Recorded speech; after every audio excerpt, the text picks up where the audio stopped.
The alien slave market was crowded and loud, barking voices, sharp laughter, and the clink of metal echoed through the air. Cages lined the street, each one holding someone broken, hungry, and afraid. Some begged for buyers, some glared with hollow eyes, and in the farthest cage, hidden under a torn blanket, was a girl no one wanted. She was small, thin, and covered in bruises. Her hair, once bright blue, now hung in dull, tangled strands. She didn't cry anymore, didn't scream, didn't fight. She had already learned it didn't help. No one cared. An alien merchant stood in front of her cage and laughed. "Worthless. This one," he said. "Can't even lift her head. Sold for scrap if no one bids." Other aliens passed by, glancing, then moving on. To them, she wasn't a person, just trash in a cage. But then, someone stopped. A human, tall and quiet, wearing a long coat and carrying a simple pack. His name was Daniel, and he didn't say much. He looked at the girl, really looked, not with disgust, but something else. She didn't move, but her dull eyes flicked up, meeting his. "How much?" he asked. The merchant blinked. "Surprised? This one? You want her? Take her. 1 credit. Why would you waste your time on that?" Another laughed, but Daniel didn't answer. He stepped forward, opened the cage, and crouched down. The girl flinched, expecting pain, but none came. He reached out slowly and wrapped his coat around her. She was light, too light, like a feather. With bones, she didn't speak as he lifted her, just leaned into the warmth. The crowd stared, confused, amused, and mocking. But Daniel walked away, holding her close like she was precious. The girl didn't understand. Why was this human being kind to her? No one had been kind in a very long time. He brought her to his transport. A small but clean hover truck. He laid her down gently in the back, gave her water, and said nothing. She drank slowly. Watching him from under her blanket, she didn't trust him, but she also didn't fear him. That was new and strange as the vehicle moved away from the market. She looked out the window. The cages faded behind them, and stars filled the sky above. It was the first time she had seen the stars without bars in the way. She didn't smile, but something inside her shifted. A tiny flicker hope, maybe, but it was too soon to believe it. They arrived at a quiet outpost, far from the city. The home was small. Built into the rocks of a canyon wall, Daniel carried her inside and placed her on a soft bed. He brought a blanket, some warm broth, and then sat across the room. He didn't speak, didn't force her to talk. She didn't eat right away. Just stared at the bowl. Her hands shook, but finally she lifted the spoon. It tasted strange, but it was food, real food. She ate slowly, every bite heavy with confusion and fear. Was this a trick? A test? That night, she didn't sleep. She watched Daniel as he worked quietly on some tools. He hummed a little, not a tune she knew, but soft and calm. He looked at her sometimes, but never stared, never asked questions, never shouted. When the sun rose, she was still awake, and Daniel brought her a clean set of clothes, not rags. Real clothes. She didn't take them right away, but he just left them near her and went outside. She changed when she was sure he was gone. The fabric felt warm, soft, like something made for a person. Not a slave. For 3 days. They didn't talk. He gave her food, water, space, and silence. She followed him sometimes, watched him repair solar panels and clean machines. He didn't treat her like a burden, just like someone who existed, someone who mattered. On the 4th day, something strange happened. She saw her reflection in a mirror for the first time in years. Her face was thin, her eyes hollow, but she stared anyway. Then she whispered to herself, "Am I still me?" The sound of her voice scared her. It sounded so small. That night, Daniel sat at the table and looked at her. He didn't smile, but his eyes were gentle. "Do you have a name?" he asked. She opened her mouth, but nothing came out. Not yet. But The question stayed with her. No one had asked her that since she was taken. And now, lying on a bed that was hers, wearing clean clothes, she wondered. Maybe she could remember. Maybe, just maybe, she could begin again. The girl no one wanted had been chosen, not because she was useful or strong or beautiful, but simply because she existed. And for the first time in her life, that was enough. Asterisk, the girl didn't speak for days, not a word, not even a sound. She followed Daniel around the outpost like a shadow, watching him fix things. Listening to the humming of his tools, she kept her distance, but he didn't seem to mind. Sometimes she sat by the window, her eyes searching the skies like she was, waiting for someone, but no one ever came, just the wind over the canyon walls. And the stars above, quiet, peaceful, and strange. Daniel never forced her to talk. He let her stay silent. Let her exist. Each morning she found clean clothes by her door each evening. She found food on the small table, and always he left space between them, safe space. One night, after a long silence, she whispered something, not loud, just a breath. He looked up from his tools, but didn't say anything. She had said, cold. And he simply nodded and brought her a blanket.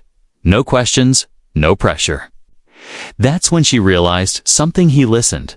Even when she barely spoke, he understood. She began to test it, saying small words like water, hurt, light. Every time he responded gently, days turned into weeks, and she began to change. Not in big ways, but in tiny, quiet steps. She stood straighter, walked steadier, and one morning, she actually smiled when a bird landed on the window frame. Daniel noticed, but he didn't say anything. He just smiled too. One evening, after dinner, he sat across from her again. The table between them held warm tea and a small light. Outside, the desert wind howled, but inside, it was calm. And then, softly, Daniel asked, "What should I call you?" She froze, her hand halfway to her cup. No one had asked her that in years. They had called her it. Thing, product, or slave. Her real name had faded somewhere in the dark corners of her mind, but now someone was asking. To know it, I don't know, she whispered. Daniel didn't look disappointed. He just nodded and said, "That's okay. But I'd like to know what you want to be called." She stared at him, shocked, confused, but curious too. That night, she lay awake, thinking, what did it mean to have a name again? A name meant identity, meant choice. Did she deserve that after everything she had lost? Could she even go back to being someone? The next morning, she stood at the doorway while Daniel made breakfast. She looked down, her hand shaking, but her voice was clear. My name was Lyra. Daniel turned slowly, his eyes meeting hers. Lyra, he repeated.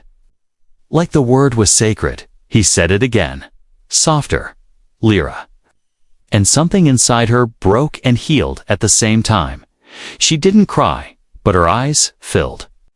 With tears she refused to let fall. He didn't hug her, didn't reach out. He just nodded and said, "Good to meet you, Lyra." From that day, things began to change faster. He called her by name every morning. "Good morning, Lyra," he'd say. Handing her tea, she began to reply. Slowly, one word at a time. "Morning," she would say. Then, "Thank you." Then, "I'll help," and help she did.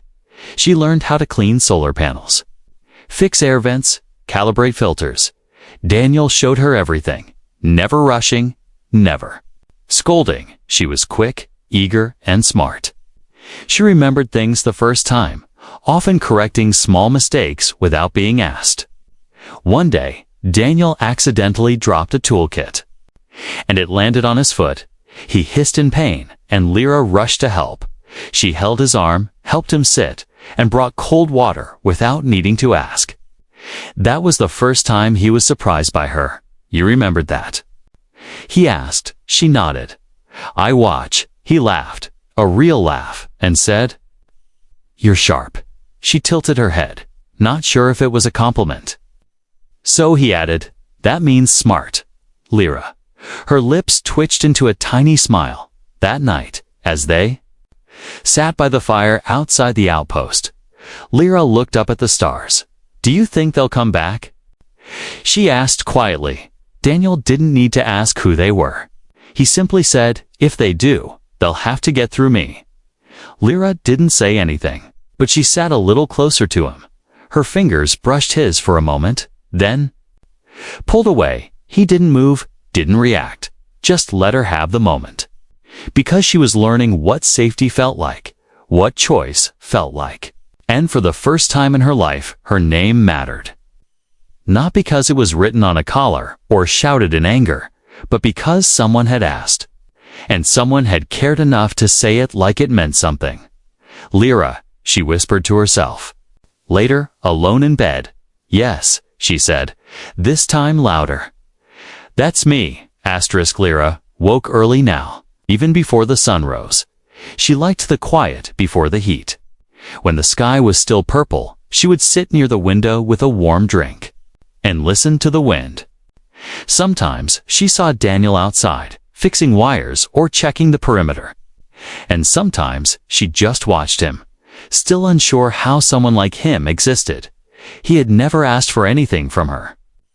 No demands, no threats, no punishments, and that confused her. Back in the cages, kindness always came with a price, a trick, a trap, a sharp turn from sweet to cruel.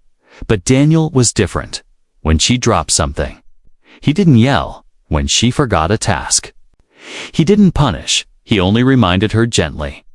With a calm voice and steady hands, it made her nervous at first, waiting for the moment it would all change. But days passed, and nothing changed. He stayed patient, steady, silent, but warm. That was the hardest thing to understand. He was just kind. And it made her feel something dangerous, something strange. She began to trust him. She didn't know what to do with that feeling, so she followed him more, helped him more. She fixed pipes, washed filters, wiped the dust from solar panels. Daniel started giving her tasks without explaining, because he knew she understood now. Hey. And every time she finished one, he said, "Good work, Lyra."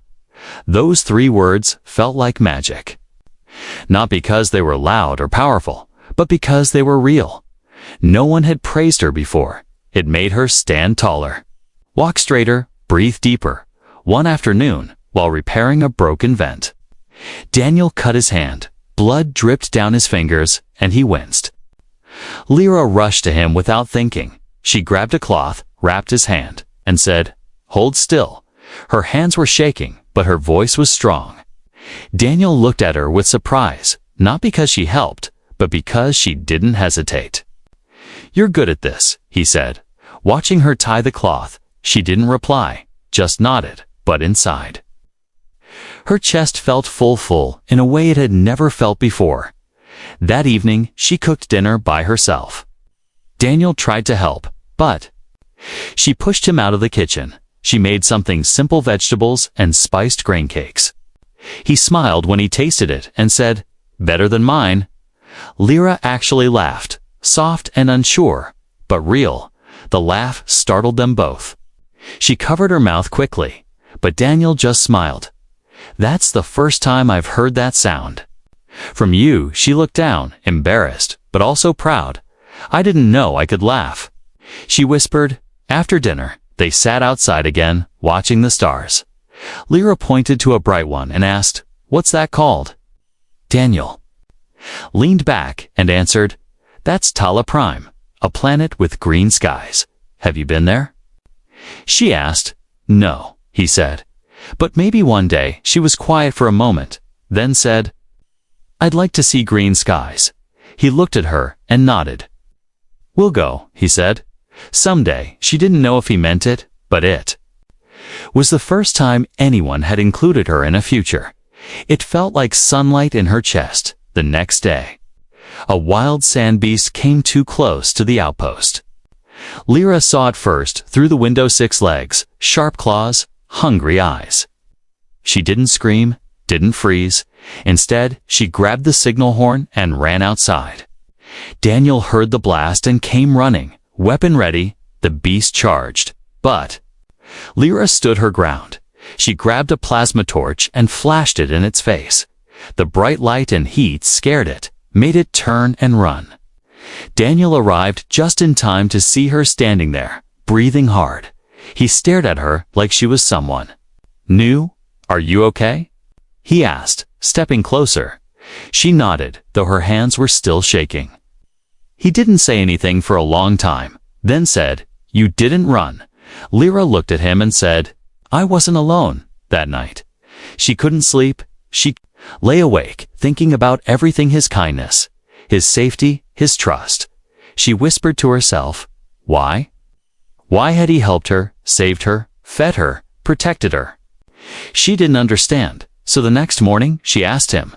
She stood in the doorway, looked him straight in the eyes, and said, "Why do you treat me like I matter?" Daniel looked up from his work, thought for a moment, then said, "Because." "You do?" She blinked, as if the words hit her physically.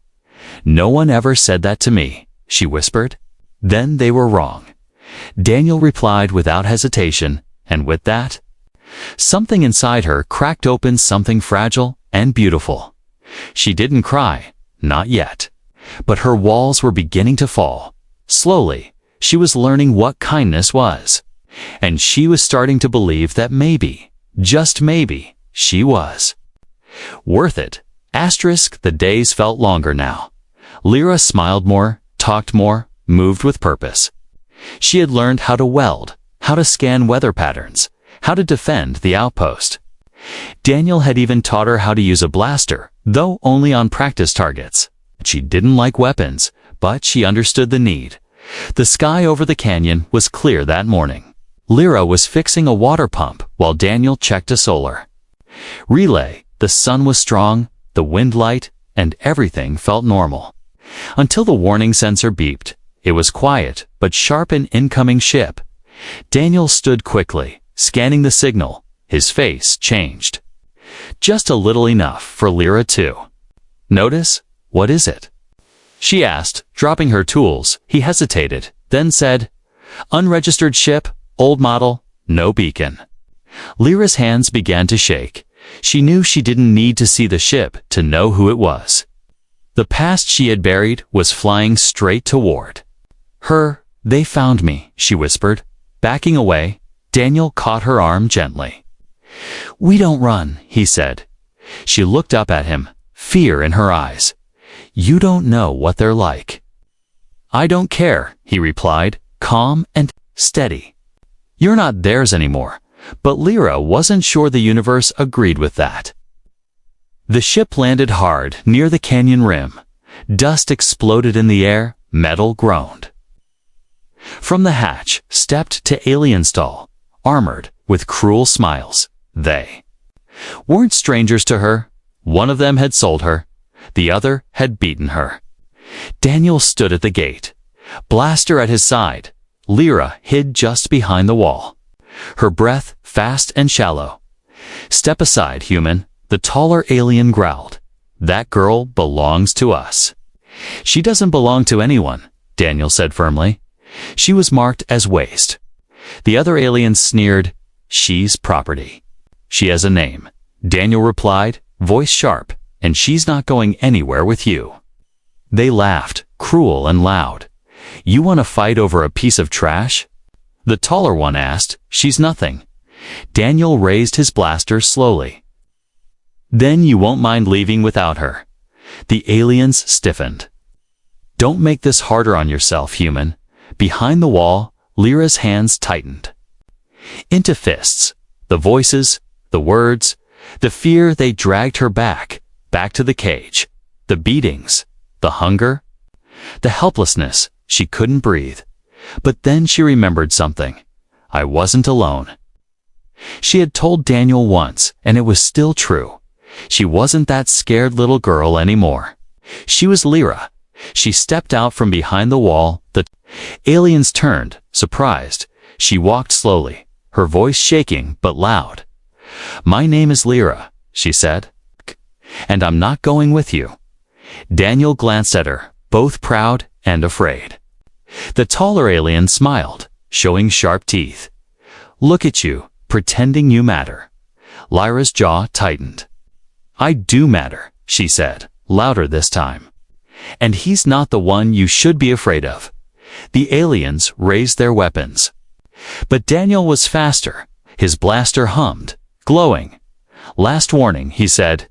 "You leave now, or you stay forever." They hesitated, then stepped back, but not before the taller one growled. "This isn't over." The ship lifted off with a screech. Lyra stood frozen as the dust swirled around her. Daniel slowly walked over and placed a hand on her shoulder. She didn't shake it off this time. She leaned into it, her body shaking. "They'll come back," she whispered. "Maybe," Daniel replied, "but next time, we'll be ready." Lyra looked up at him. "I'm tired of being afraid." "Then don't be," he said. "You're not the same girl they left in that cage." "No," she said, "I'm not."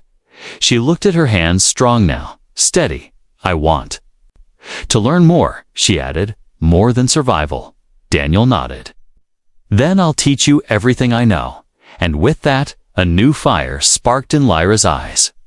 She had faced her past and stood her ground. Now it was time to shape her future, not just as a survivor, but as someone who would never be taken again, someone who would stand tall. And maybe, just maybe, protect others too.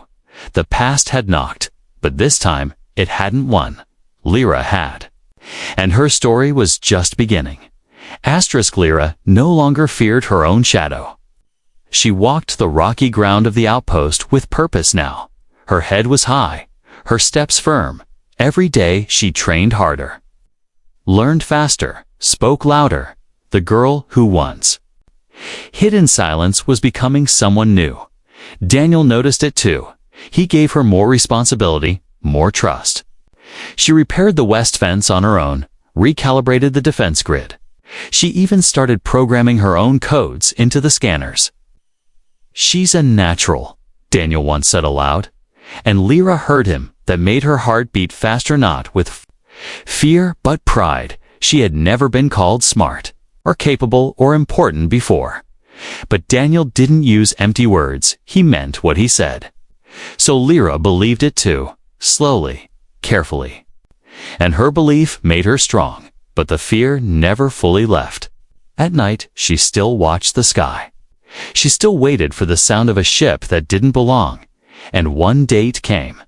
This time, 3 ships instead of 1. The invaders returned. Same insignia, same face, but more of them. And this time, they didn't come to talk. They came with weapons charged and demands written across the sky in fire. Daniel stood by the gate again, blaster at his side, jaw tight. Lyra stood beside him, but this time, she wasn't behind him. She wore a combat harness, and a rifle rested on her shoulder. No more hiding, no more silence. The lead slaver stepped forward, sneering. "You should have given her back when you had the chance." "She's not yours," Daniel said, voice low. "She never was." The alien looked past Daniel at Lyra. "You think we'll be stopped by a scared little girl?" "I'm not scared," Lyra said, stepping forward. Her voice didn't shake. Her eyes didn't blink. The alien laughed. "You? What are you going to do?" Lyra pressed a button on her wristband. Suddenly, the outpost's defense cannons hummed to life. "More than you think," she said. The slavers froze, scanning the area. Turrets moved. Drones blinked on. The air shimmered with energy shields. Daniel looked at her, proud. She had designed the upgrades herself. Every wire, every code. The lead alien growled. "You dare threaten us? You brought this on yourselves," Lyra said. "You wanted a fight. This is your last warning." The invaders opened fire, but Lyra was ready. She ran to the command terminal, fingers flying over controls. Cannons fired back precisely. Targeting engines and weapons, not lives, she had made them defensive on purpose. Daniel fought alongside her. Covering blind spots, explosions rocked the air, but the outpost held strong. Lyra never panicked. Not even once. She gave commands to the drones, sealed the side gates, rerouted power. At one point, a blast knocked her down, but she got up, bleeding from her arm and kept moving. "I won't run," she said to herself, "never again." The battle lasted 20 minutes, but it felt like hours in the end. 2 ships retreated, limping into the sky. The third crash landed just beyond the ridge. The few slavers who survived crawled away, defeated, and the one who had once called her worthless was among them. Lyra stood above him now, blaster in hand. He looked up at her with hate and maybe fear. "Well," he spat, "kill me then. Prove you're like us." She stared at him for a long time, then turned and walked away. "I'm not like you," she said, and she meant it. Later, as they repaired the damage, Daniel came to her. "You did it," he said. "You saved us." She wiped sweat from her forehead, her body aching, but her voice was calm. "We saved each other that night." They sat beside the fire like they always did, but something had changed.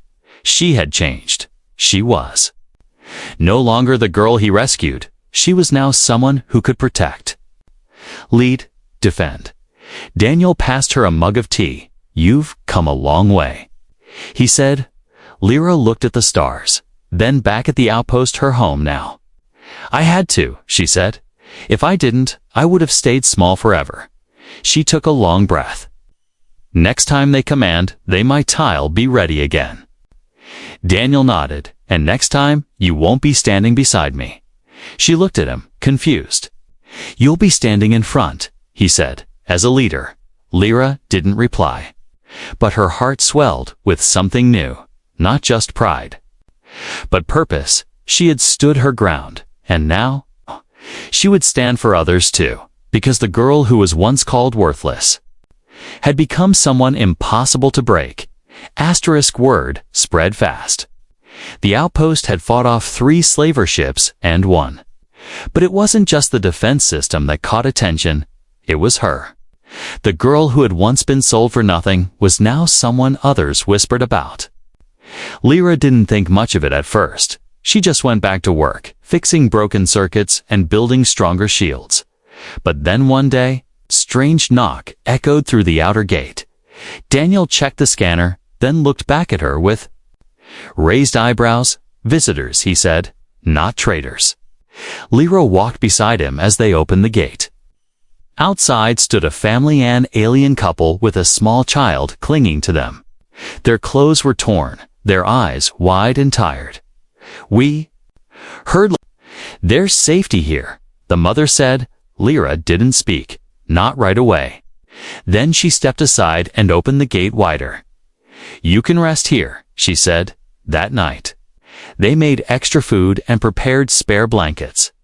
The child looked at Lyra like she was a hero from some old story, and Lyra didn't know how to feel. The next day, another group arrived, 2 older aliens, former minor, scarred, quiet, and lost. They said they had heard of a human and an alien girl who fought back, and more came after that. A small caravan of the forgotten, the cast-off. The broken Daniel gave them shelter, but it was Lyra they looked to. She showed them where to sleep, how to help, how to stay safe. She taught them the same way Daniel once taught her, with calm hands, patient eyes, and gentle words. She didn't realize it at first, but they were watching her closely. One evening, an older woman pulled her aside. "You speak like someone who's been through fire," the woman said, and came out stronger. Lyra didn't know how to respond, so she just nodded, and the woman smiled. "You give us hope," she added. Hope. It was such a small word, but it landed heavy on Lyra's chest. She had never thought of herself that way, not a leader, not a symbol, but people were following her. Even Daniel began stepping back. He let Lyra lead the meetings, answered the questions, solve the disputes. He still helped with repairs and strategy, but he knew it now, this place. This community, it was becoming hers. One afternoon, as they fixed the new barracks roof, Lyra paused. She looked at the group below: families, workers, ex-slaves, children. They were laughing, talking, building together, and it hit her. This wasn't just a shelter anymore. It was a home, later. That night, Lyra sat beside the fire with Daniel. The stars shimmered above, and the sound of soft voices filled the air. "Did you ever think this would happen?" she asked. Daniel smiled faintly. "I only hoped you'd live." He said, "You did more than live." Lyra turned the cup in her hands. "I was just a scared girl when you found me," she whispered. Daniel nodded. "And now?" She looked around at the camp, the lights, the people sleeping safely. "Now I'm something else," she said. "Something I never thought I could be." She looked at him again, softer this time. "You gave me that chance." "No," he said gently. "You took it." There was silence between them, then not empty, but full of everything they had been through, full of everything unsaid, and something else too. Something deeper, warmer. Something that didn't need words yet. The next morning, a group from a nearby colony sent a message. They were under threat, scared, unsure where to turn. Lyra stood in front of her people, now behind Daniel, but ahead. "They helped us," she said. "Now we help them." There was no hesitation. They packed supplies, checked weapons, formed a plan.